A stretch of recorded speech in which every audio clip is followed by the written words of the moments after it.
Bueno, vamos a comenzar esta charla recordando el concepto de poder de resolución. Es un concepto muy importante, muy relacionado con la vida diaria, pero que en general no se conoce. Y empezamos, antes de la descripción del microscopio electrónico, con la definición de poder de resolución en el caso óptico. Nosotros todos leemos normalmente, observamos dibujos, observamos televisión, y en realidad el concepto de poder de resolución está incorporado, aunque no lo conocemos. El ejemplo típico es este. Leemos a 30 centímetros normalmente de distancia. Vemos un dibujo a 30 centímetros de distancia, que es una magnitud que se llama distancia de visión distinta. Y la pregunta es esta: ¿cuál es el mínimo detalle que yo puedo observar, distinguir a 30 centímetros, de tal manera que se vea efectivamente definido como un único detalle? Un ejemplo de poder de resolución es este. La regla milimetrada que tenemos todos los días en el trabajo está dividida en milímetros, por lo tanto podemos decir, el milímetro lo vemos. Nuestro poder de resolución ciertamente es mejor que ese milímetro. Algunas reglas tienen incluso el medio milímetro, una rayita más pequeña. La vemos a 30 centímetros, ¿no es cierto? Nuestro poder de resolución es mejor que medio milímetro. Y la pregunta es esta: ¿hasta cuánto podemos subdividir ese milímetro de tal manera de seguir viendo rayitas? Muy bien, entonces si queremos superar esa limitación del ojo y ver detalles más pequeños que esa décima de milímetro, tenemos que recurrir ya a un instrumento. El más simple es la lupa, es el microscopio óptico más simple. La lupa es una lente convergente que me permite superar esa limitación que tiene el ojo de la décima de milímetro. Una combinación de lentes convergentes es lo que conocemos hoy como microscopio óptico. Existe una gran variedad de microscopios ópticos que ofrecen diferentes posibilidades, pero todos tienen en común una organización básica similar. Un microscopio está formado por una parte mecánica y una parte óptica. La parte mecánica ofrece el soporte o apoyo a la parte óptica. Consta del pie o base, el brazo que, según el modelo, puede balancearse o no, la columna que contiene las lentes y la platina, que es una especie de plato con un orificio en el centro que deja pasar la luz. Allí se apoya la muestra. La parte óptica consta de dos tipos de lentes. La primera es la lente ocular, donde el observador coloca el ojo. A veces hay dos oculares y entonces el microscopio es binocular. Pero si solo consta de una lente ocular, el microscopio es monocular. El otro tipo de lentes son las objetivos. Están cerca del objeto o muestra a observar. Esta lente aumenta el tamaño de la muestra y el ocular, a su vez, aumenta el tamaño que da el objetivo. Por eso, para calcular el aumento total con que vemos un objeto, se multiplica el número que indica el objetivo por el del ocular, y entonces se obtiene el aumento completo. El número de objetivos depende del tipo de microscopio, pero generalmente tiene 3 o 4 que se hayan montados en un disco giratorio llamado revólver. Si el microscopio tiene una fuente de luz incluida, debe ubicarse cerca de un tomacorriente. Los microscopios sin fuente de luz incluida poseen un espejo que refleja la luz proveniente de una fuente luminosa cercana. Un condensador debajo de la platina concentra la luz en el objeto que se quiere observar. No todos los microscopios escolares poseen el condensador. El paso de la luz se regula con el dispositivo ubicado también debajo de la platina, llamado diafragma, que es un orificio de tamaño regulable y posee una palanquita que permite que se cierre o se abra totalmente. Sobre la platina se coloca lo que se quiere observar y para enfocar la imagen se acerca o aleja el objetivo de la muestra girando el tornillo más grande o macrométrico. Cuando la imagen aparece, se mejora su nitidez moviendo el tornillo pequeño o tornillo micrométrico. El microscopio, inventado hacia el 1600, es un instrumento que nos permite observar objetos que son demasiado pequeños para ser percibidos a simple vista. Repasemos las partes que lo componen. El sistema mecánico está constituido por una base o pie, la columna que sostiene las lentes y la platina que permite el paso de la luz. El sistema óptico comprende dos tipos de lentes, la lente ocular y la del tipo objetivo. Su función es aumentar el tamaño de la muestra a observar. Y por último, vemos el sistema de iluminación que a través del condensador y el diafragma permite reflejar, transmitir y regular la cantidad de luz necesaria para efectuar la observación a través del microscopio. Para hacer nuestras primeras experiencias del uso del microscopio y aprender cómo se utiliza vamos a leer el diario. En realidad vamos a utilizar un pedacito de diario. Primero se coloca una gota de agua en el portaobjetos o vidrio rectangular que se utiliza en estos casos y se apoya en él un pedacito del recorte del diario.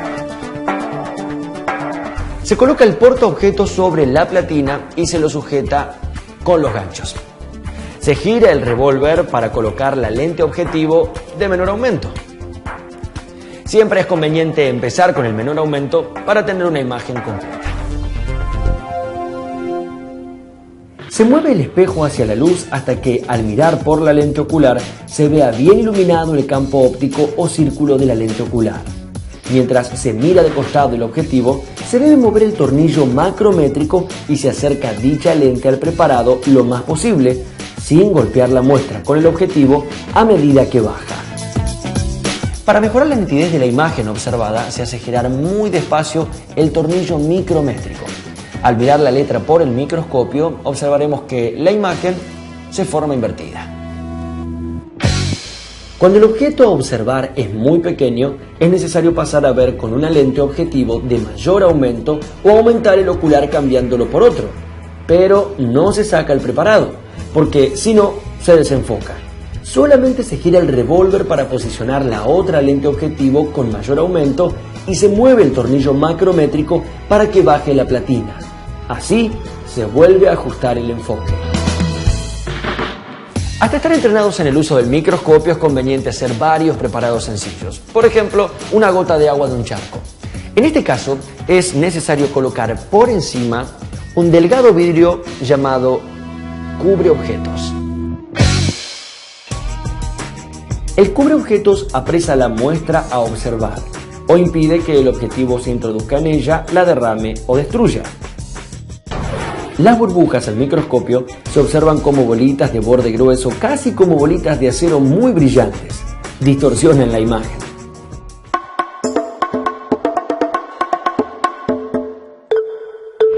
Los microscopios ópticos pueden estar conectados a cámaras de fotos o de filmación. Inclusive hay una serie de microscopios llamados videoscopios que enfocan la muestra y con una conexión especial proyectan la imagen en televisores. Esto hace que la imagen pueda ser apreciada por varias personas a la vez. Como vemos, el microscopio es un instrumento indispensable en la investigación biológica. El avance del conocimiento científico está ligado al desarrollo tecnológico, a las nuevas técnicas de investigación y a la calidad de los instrumentos con que se trabaja. Desde la creación de los primeros microscopios ópticos, pasaron muchos años hasta la fabricación de los modernos y complejos microscopios electrónicos que hoy utilizan los investigadores en todo el mundo. Hasta ahora vimos cómo son y funcionan los microscopios ópticos, cómo utilizan la luz y diferentes lentes para ver en detalle un objeto o una muestra. A continuación veremos microscopios de última generación. Estos artefactos utilizan haces de electrones en lugar de luz y se los llama microscopios electrónicos.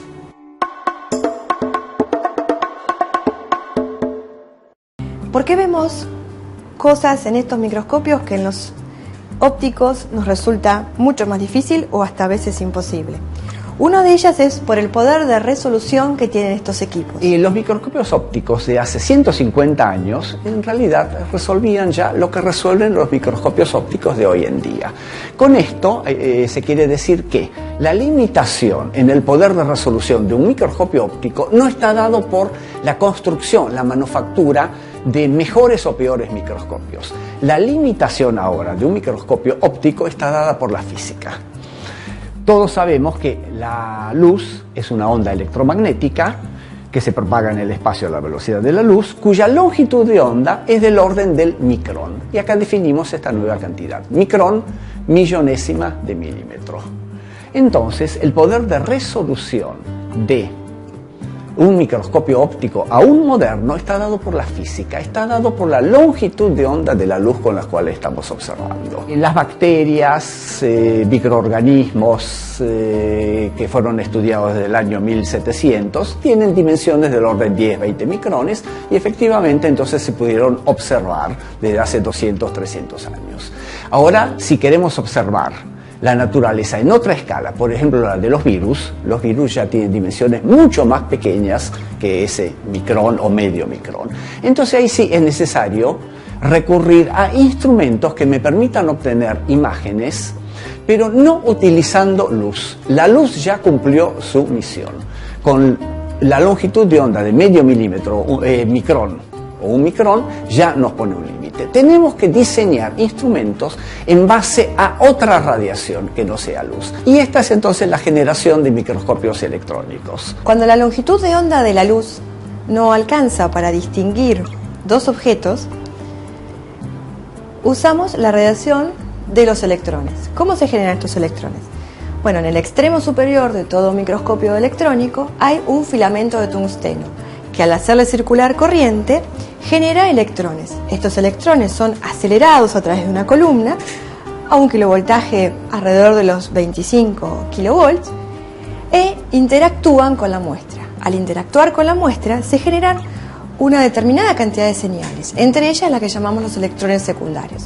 Los electrones secundarios se generan en la parte superior de las muestras, por lo que nos dan información sobre la topología de la muestra. ¿Cómo hacemos que estos electrones recorran la columna del microscopio? Bueno, hay una serie de lentes magnéticas que no dejan de ser bobinas que obligan a los electrones a mantener una determinada trayectoria hasta que llegan e interactúan con la muestra. Al tener una longitud de onda mucho menor que la de la luz, hace que el poder de resolución, es decir, esa capacidad de que dos puntos sean efectivamente dos puntos y no uno solo gordo, sea mayor. Otra ventaja que tienen los microscopios electrónicos de barrido es lo que llamamos la profundidad de campo y la profundidad de foco, y es la capacidad de tener puntos a distintas alturas todos en foco. Entonces, cuando uno ve, por ejemplo, una superficie de fractura, puede ver los puntos que están más arriba y los puntos que están por debajo, las crestas y los valles de una fractura. La imagen se proyecta en una pantalla como la de un televisor o de una computadora. Los microscopios electrónicos también sufrieron cambios y evolucionaron. Pasaron de ser enormes artefactos que ocupaban una habitación completa hasta ser equipos de mesa conectados a las computadoras. Los mejores microscopios ópticos aumentan casi 2000 veces las imágenes. En cambio, un microscopio electrónico supera el 1.000.000 de veces de aumento. Esta enorme capacidad de aumento permite conocer en detalle, por ejemplo, las estructuras celulares. Mientras que el microscopio óptico ofrece una imagen plana, algunos microscopios electrónicos, denominados de barrido, producen imágenes tridimensionales. Los microscopios electrónicos no solo multiplican el tamaño de las imágenes, sino también multiplican nuestra posibilidad de aprender.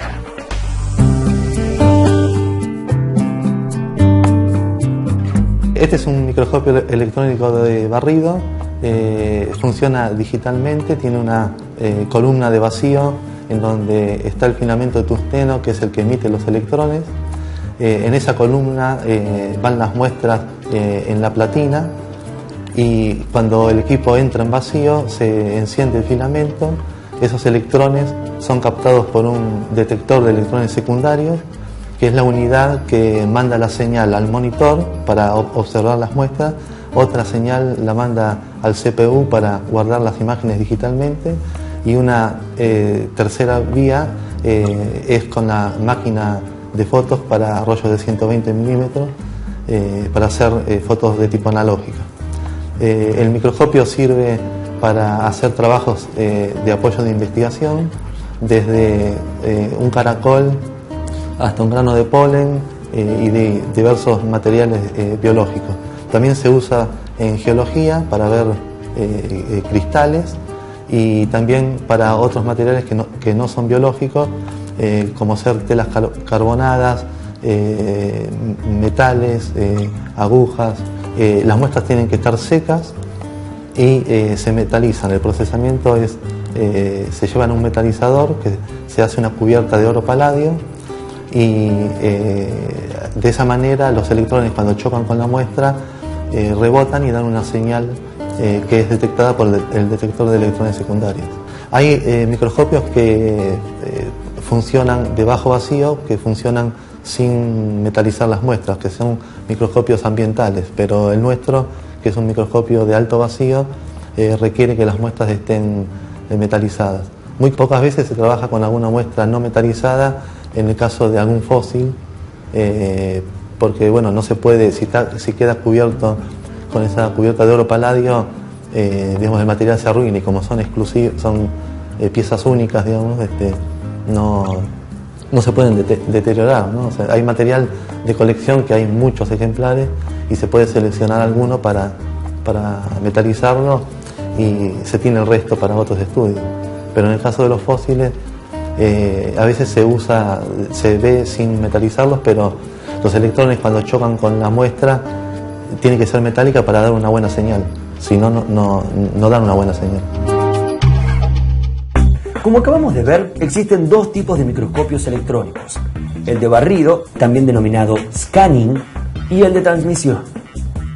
La característica principal de los microscopios electrónicos es que usan haces de electrones para formar una imagen y no luz, como en el caso de los microscopios ópticos. Esto les permite tener una mayor profundidad de campo de las muestras a observar. En el caso de los microscopios de barrido, la muestra debe ser recubierta con una capa de metal delgado para ser barrida con electrones que son enviados desde un cañón. Estos microscopios solo pueden ofrecer imágenes en blanco y negro, puesto que no utilizan la luz. Un detector mide la cantidad de electrones enviados que arroja la intensidad de la zona de muestra, siendo capaz de mostrar figuras en 3 dimensiones proyectadas en una imagen de TV. Por su parte, el microscopio electrónico de transmisión emite un haz de electrones dirigido hacia el objeto que se desea aumentar. Una parte de los electrones rebotan o son absorbidos por el objeto y otros lo atraviesan formando una imagen aumentada de la muestra. El objeto observado puede ser visto hasta 1.000.000 de veces más grande que su tamaño original. Este avance tecnológico fue acompañado por el desarrollo de otras ramas de la ciencia, la física y la química. La física mejoró la calidad de las lentes utilizadas en los microscopios ópticos y en el sistema de transmisión de electrones que permiten formar las imágenes. La química desarrolló diversas sustancias colorantes que son utilizadas para teñir las muestras a observar. Esto permite diferenciar mejor las estructuras internas de las células, que en general son incoloras.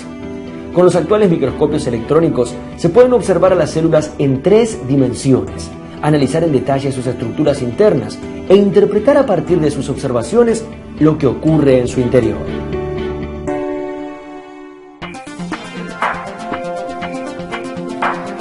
Antes del uso generalizado del microscopio, era muy difícil probar algunas teorías que después resultaron obvias.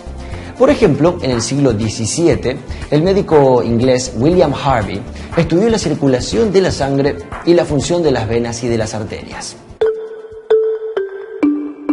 Harvey creía que entre ellas había pequeñísimos tubos que no se observaban a simple vista, pero que conectaban las venas con las arterias.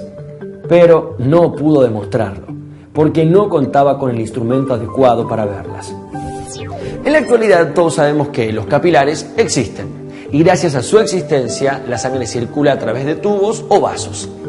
Existen ciencias basadas exclusivamente en el microscopio y desarrolladas gracias a su avance tecnológico. La bacteriología, la petrografía y la metalografía son algunos ejemplos, pero hay más, porque la medicina, la biología, la historia natural y la química también precisan apelar ineludiblemente a la microscopía.